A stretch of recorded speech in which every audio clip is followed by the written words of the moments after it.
Hi, everybody. I'm Scott Callon, chairman of Ichigo. I'm joined today on my right by Ted Fujita, who is our lead independent director, and on my left, Dan Morisaku, who is a senior member of our finance team and the head of global IR for us.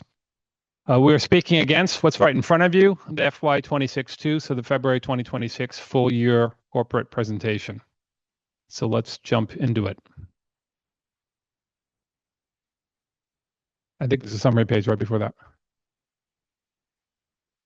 There you go. And I say there's a summary page. I'm going to go relatively quick through this presentation. Maybe I'm wrong, but we try to be consistent in the way that we present things. Maybe I'm wrong. Element of it is I feel like I say the same things every 3 months, which is probably better than not saying the same things every 3 months in terms of what our core business activity is and providing you the KPIs and our progress against KPIs. So I'll go relatively quickly through this and go through questions and any comments on our business. It is a very strong operating environment, and we're doing well. So we've generated record business profit, net income, cash earnings, stock earnings. We'll go through some of the details on this later. We've done both investments for growth and significant buyback activity. We think the shares are at a historically low levels on this year's earnings. So the year that I'm going to describe the forecast, so the FY27 earnings, we're at 11 times PE and 8 times cash PE. In an environment, and I'll talk about this also, where inflation is a strong driver of positive economics for the business model, which is unlike a lot of firms in the world. So it is an extraordinary time for us to deliver positive outcomes for our shareholders. Here are some of the details. Again, I'm not going to go into. I'm going to try to choose which areas to focus on. One of the things that you would notice is that we were down year on year on cash net income relative to net income. So cash EPS is flat because we were buying back the stock. Just to explain that, on occasion, it's pretty rare, but on occasion you have a mismatch between how you account for earnings from a tax basis. And if you account for on a tax basis earnings, you have to pay taxes on it. And so there's a cash hit to you. And the accounting can be different. And so what happened is we sold a real estate subsidiary at the end of last year. It was accounted for on a tax basis, but it was being accounted for on an accounting basis. And this year, so I'm saying that cash income, because of a one-off tax effect, is showing down when in fact it would have been up about also 10%. So nothing odd going on there. We are relentlessly focused on driving high cash flows for our shareholders. That's what we believe in, not accounting earnings, but actual cash earnings. This is also the reason why the multiple to accounting earnings is only 1.1 when it would have been something more like 1.3. Anyway, a one-off odd effect. You're going to see a significant increase in cash earnings this year, and I will also point to that later and say, well, look, this is not totally real because this is the offset of the underreporting of our earnings from last period. One of the most important things to know is that we have a portfolio of businesses that move with different levels of activity. They are all rooted in our core capability and our core activity of value add. But it does mean that within any fiscal period, any year, you're going to have stuff going up and stuff going down.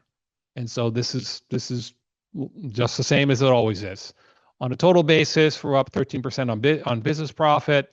We've got asset management down a little bit. We've got sustainable real estate up a lot. We've got hotel down a bit, Ichigo owners up a bit, and clean energy down a lot. The total generates a plus 13% year on year. I'm not going to go in too much detail on any of these. Hopefully we designed these presentations to be relatively self-explanatory.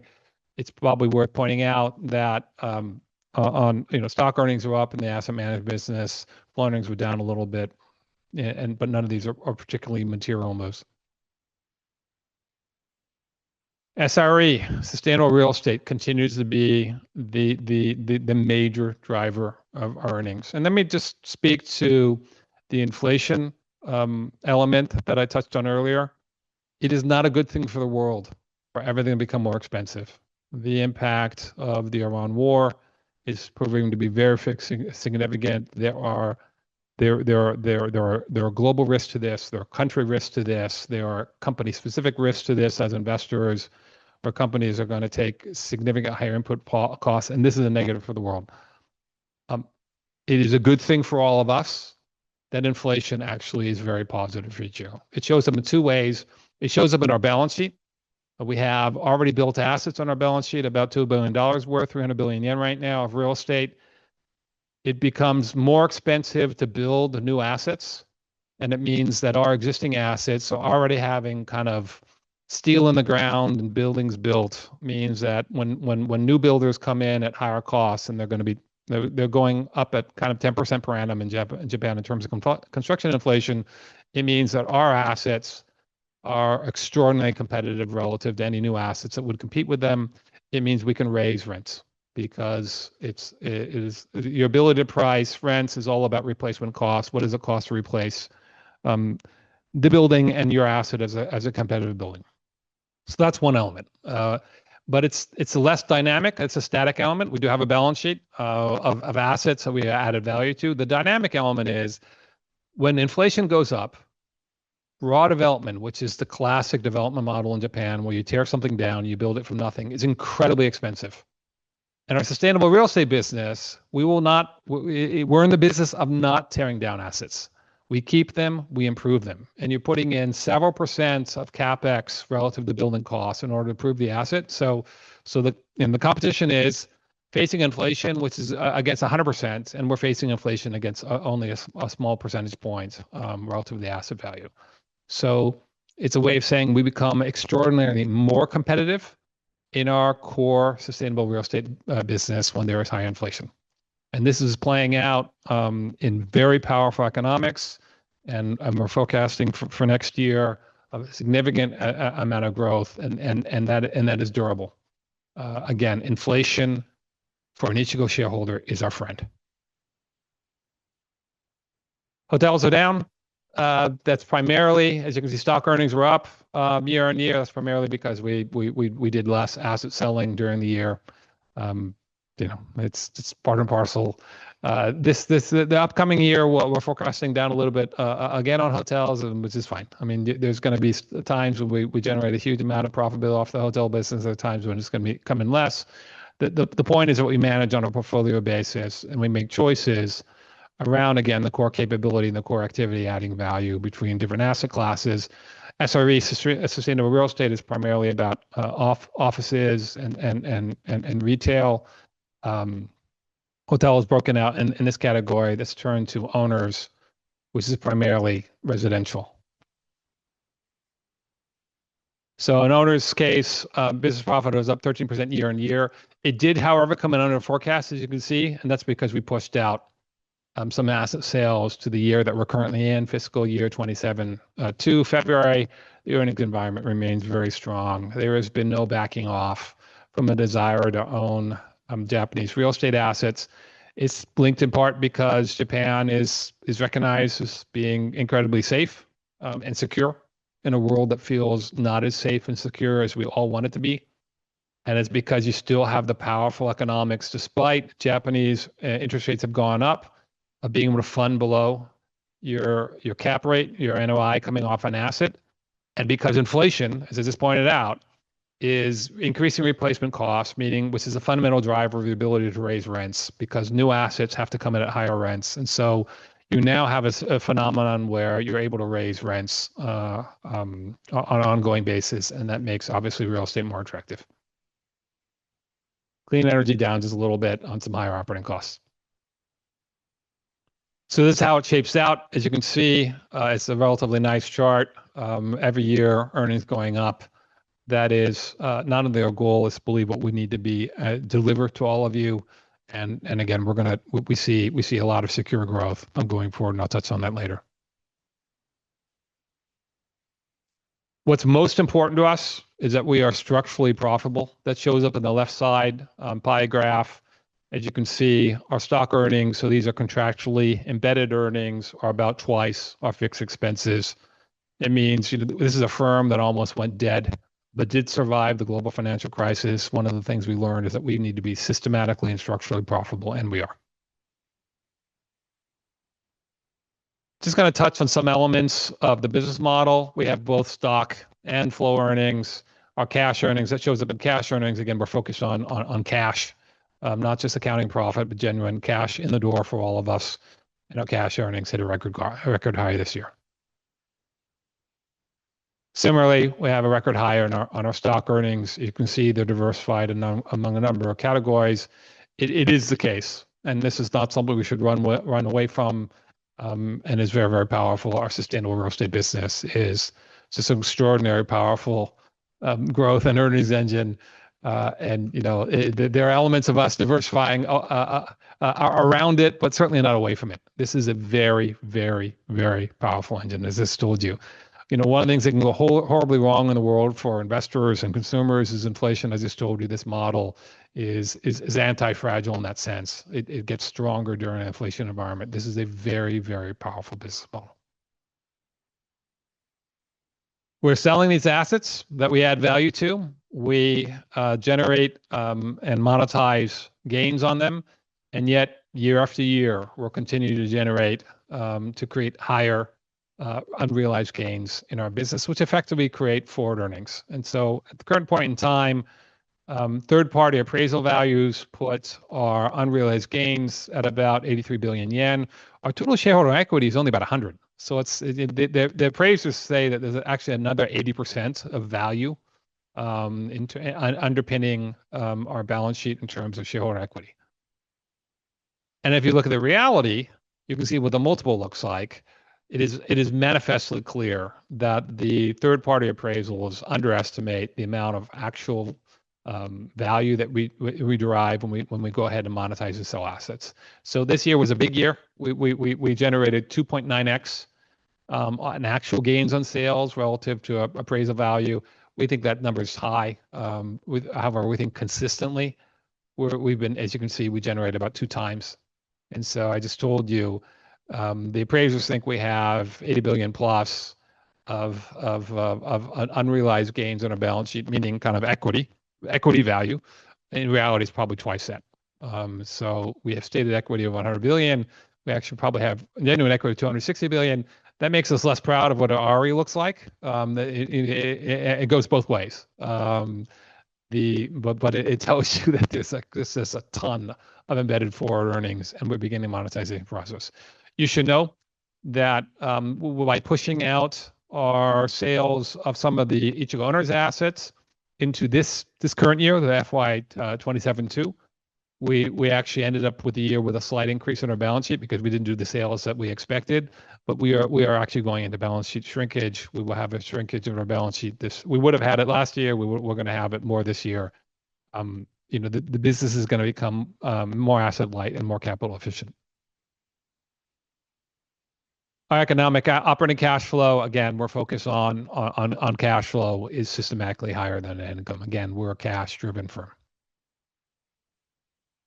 We have a very strong financial base, overwhelmingly long-term borrowings. As you can see, interest rates have gone up. That is a reality.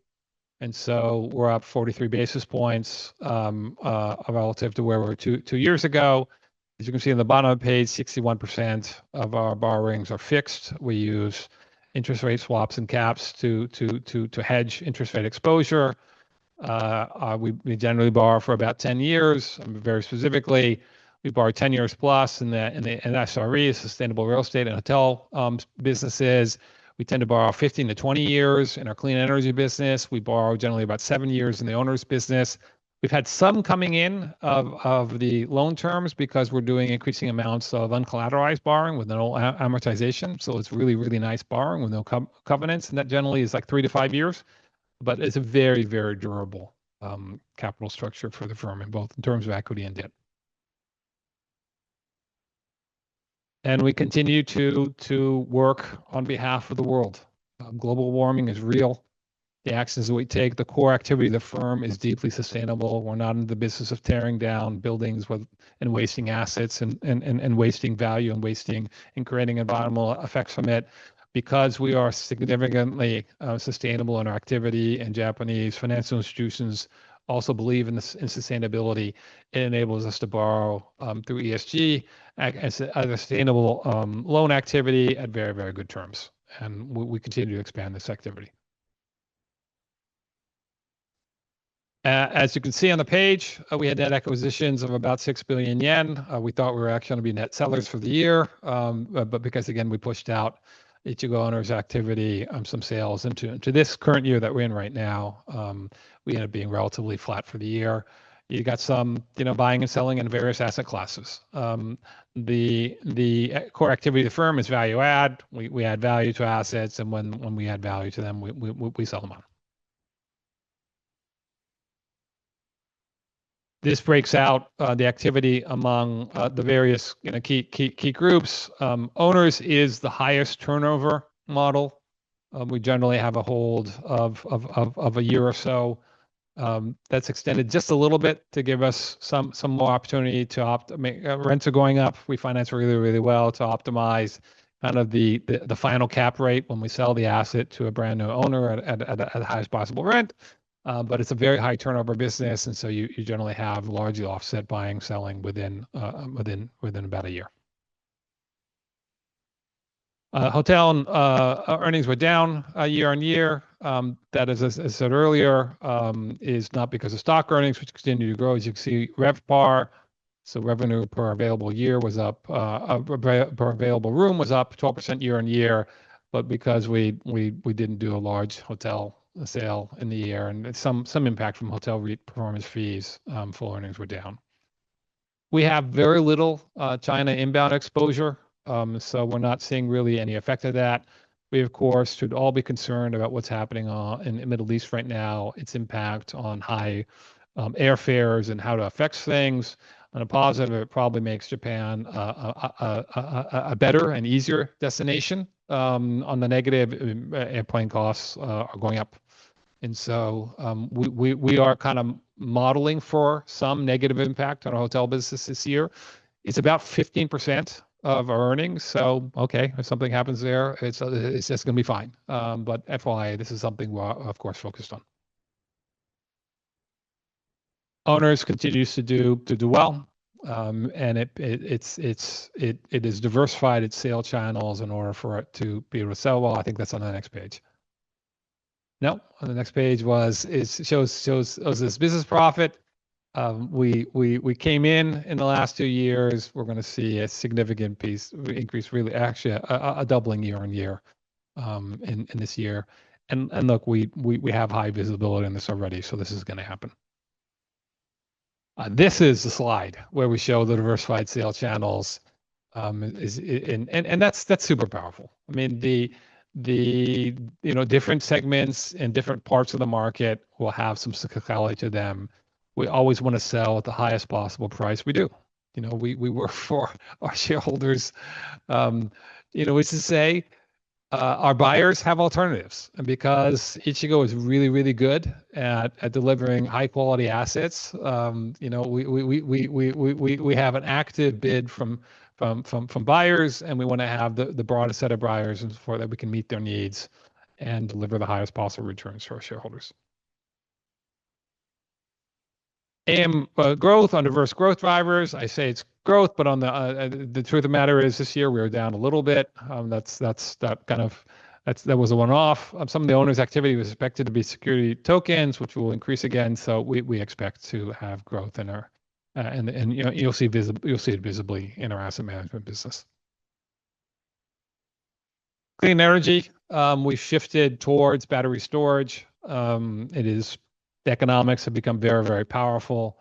There's a negative impact on our solar business, which is there's effectively some overproduction right now relative to the ability for the grid to accommodate on the solar power production. This actually gets solved with battery storage, not just by us, but broadly. And so we think that it's got ratified because battery storage has become incredibly compelling in its economics. So our major activity you're going to see from us in the near term is going to be around that.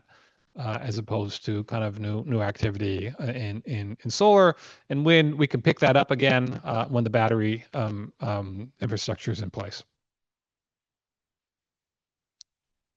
We were a J League top partner, So J-League is Japan's soccer league. As you say, I'm an American. We pronounce football soccer. The Japanese Football League, if you want to put it that way. For a number of years, we're effectively shifting our activity towards the club that we bought, Tegajaro Miyazaki. We bought it in 2023. It was in J3. It got promoted last year. We just think that's a better place to build a brand and build kind of our activities in the sports area. This is not done as charitable enterprises. These are businesses. We have returns along with brand value creation coming from the sports activity, and that's going to continue to be the case. On the shareholder side, we actually announced a 5 billion share buyback right at the end of the previous period, which began execution the last year. So it's a total of actually 15 billion yen of buyback execution during the February 2026 period, of which we got about 10 billion yen done. The other 5 billion is in execution right now. We bought a bunch of stock in. We think it was a very, very good use of capital for our shareholders. We're going to grow EPS both through kind of bottom line growth and through shrinking the number of shares outstanding. The cash generation is significant. We can afford to do it. As I just told you, we're 11 times earnings on an accounting basis. We're at 8 times EPS earnings on a cash EPS basis. The shares are very, very good value. That's why we've been buying them with a bucket. And we have raised our DOE target, and we might well raise it again, which is to say, if you look over the last 5 years, we've had double-digit dividend increases. We've shrunk shares outstanding. We want to continue to reward shareholders, the ability to fund growth. We're very capital efficient and becoming more capital efficient. And so the ability to fund growth through growth investments and add a capital efficient way, and also to increase our dividends and do buybacks is the highest it's ever been. And so we're reflecting that in a structural permanent dividend increase by raising our DOE target. So based on today's closing price, so we've got above a 3% yield on the stock. As I said earlier, global climate change is real, and we're focused on doing our best to assuage the effects of that. We've gone to 100% renewable energy at this point. The next page shows how we're climate positive. Our CO2 reduction activity is 9 times our CO2 emissions. So turning to the forecast, this is meant to be a summary of it. Hopefully it's relatively understandable. As you can see, business profit, so that's kind of the best measure of operating income in the firm, is we're forecasting up 21% year on year. The other key metrics we're focused on are EPS, which we have up 13%.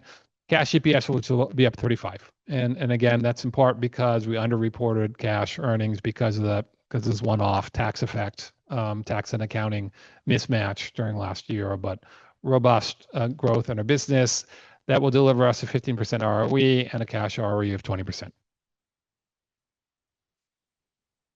This is how it breaks down. I think I've already spoken to this. Let's go to the next page. So again, we have a portfolio of businesses. And so one of the things you should know is that every year we announce like a terrible forecast for asset management. It's not because we expect to have a terrible year in asset management. It's that we just put in the stock asset management fees. Our primary asset management business is the REITs. We do get performance fees on when we generate value and gains on sales in that business. And of course, we do that systematically on an ongoing basis. But this is a decision that's going to be made by the REITs, not by us. There's a completely different shareholder set. There are completely different boards. It's completely separate, independent governance. So if there is value add monetization activity in the REITs, we will earn performance fees, but we're not going to forecast them as us, as Ichigo, because in a sense, it's not our right to do so, and we have no visibility on it. And so anyway, the number shows down year on year. We think we'll do a lot better than that. Sustainable real estate, we're forecasting up 42%. Hotel down 29. That's again, we had some gains of sale. We're not forecasting for this year. Owners, we expect, as I said earlier, to be a double. Clean energy, I just touched a little bit. We're having more power suspensions, meaning you have to turn off your delivery of power from solar power plants when there's too much power in the grid. And so we're going to have some impact from that this year. We think that resolves itself over time. We have some SG&A increase also. This is how it breaks out in terms of the various segments and business profit. Again, continuing growth, and we think this is durable and will be long lasting. And again, cash earnings, we expect to be a record.